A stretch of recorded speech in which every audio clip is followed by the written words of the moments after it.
പരിശുദ്ധമായ റമദാൻ എന്ന് പറയുന്ന മാസം നാളെ പടച്ച റബ്ബിന്റെ മഹ്ശറിലേക്ക് ഇറങ്ങി വരികയാ. എന്നിട്ട് ചോദിക്കുന്നു, യാ റസൂലല്ലാഹ്,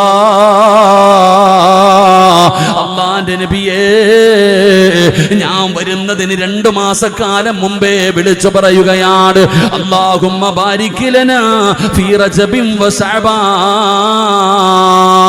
റമദാൻ വരുന്നു എന്ന് 2 മാസക്കാലം മുമ്പേ വിളിച്ചു പറയുകയാണ്. എല്ലാവരും തയ്യാറാവുകയാണ്, എന്നെ സ്വീകരിക്കാൻ എല്ലാവരും തയ്യാറാവുകയാണ്. ഞാൻ അവരുടെ മുമ്പിലേക്ക് കടന്നു ചെന്നപ്പോൾ എന്നെ എല്ലാവരും ആദരിച്ചു, എന്നെ എല്ലാവരും ബഹുമാനിച്ചു. ഞാൻ പോയതിന്റെ പേരിൽ എല്ലാവരും സന്തോഷിച്ചു. അവരുടെ ഹൃദയത്തിന്റെ ഉള്ളറകളിൽ എനിക്ക് സ്ഥാനം തന്നു. എന്ന് ഇബാദത്തുകൾ ചെയ്തുകൊണ്ട് അവരെന്നെ അലങ്കരിച്ചു. റമദാൻ അവിടെന്ന് പറയുകയാണ്, നബിയേ, എല്ലാവരും എന്നെ ബഹുമാനിച്ചു നബിയേ. കൊച്ചുകുട്ടികളെ നോമ്പ് പിടിച്ചല്ലോ, കൊച്ചുമക്കള് പോലും നോമ്പ് പിടിച്ചല്ലോ. പ്രായം ചെന്ന രോഗം പിടിച്ച ഉപ്പമാരും ഉമ്മമാരും നോമ്പ് പിടിച്ചല്ലോ നബിയേ. അമുസ്ലിമീങ്ങൾ പോലും എന്നെ ബഹുമാനിച്ചു നബിയേ. അല്ലാഹുവിനെ വിശ്വാസമില്ലാത്തവര് പോലും ഞാൻ കടന്നു ചെന്നപ്പോ എന്നെ ആദരിച്ചു നബിയേ, എന്നെ ബഹുമാനിച്ചു നബിയേ. അല്ലാഹുവേ, ഓരോ ദിവസവും ലക്ഷക്കണക്കിന് പേരെ നരകത്തിൽ നിന്ന് രക്ഷപ്പെടുത്തുന്ന മാസമാ. ഓരോ ദിവസവും ലക്ഷക്കണക്കിന് പേര് അല്ലാഹു രക്ഷപ്പെടുത്തിയല്ലോ.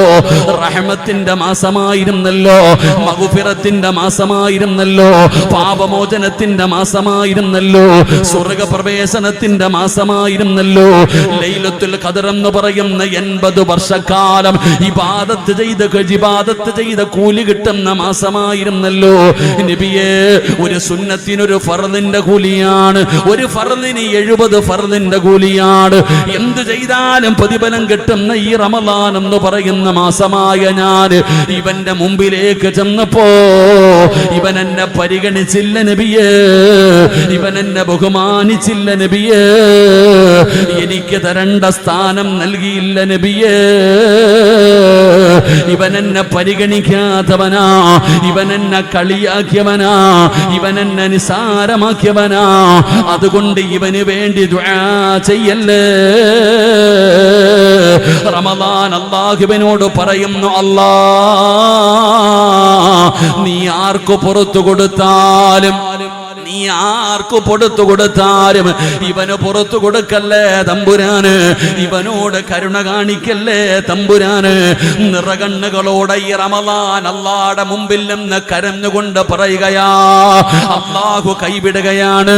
അല്ലാഹ് കൈവിടുമ്പോ നബി തങ്ങളും കൈവിടും.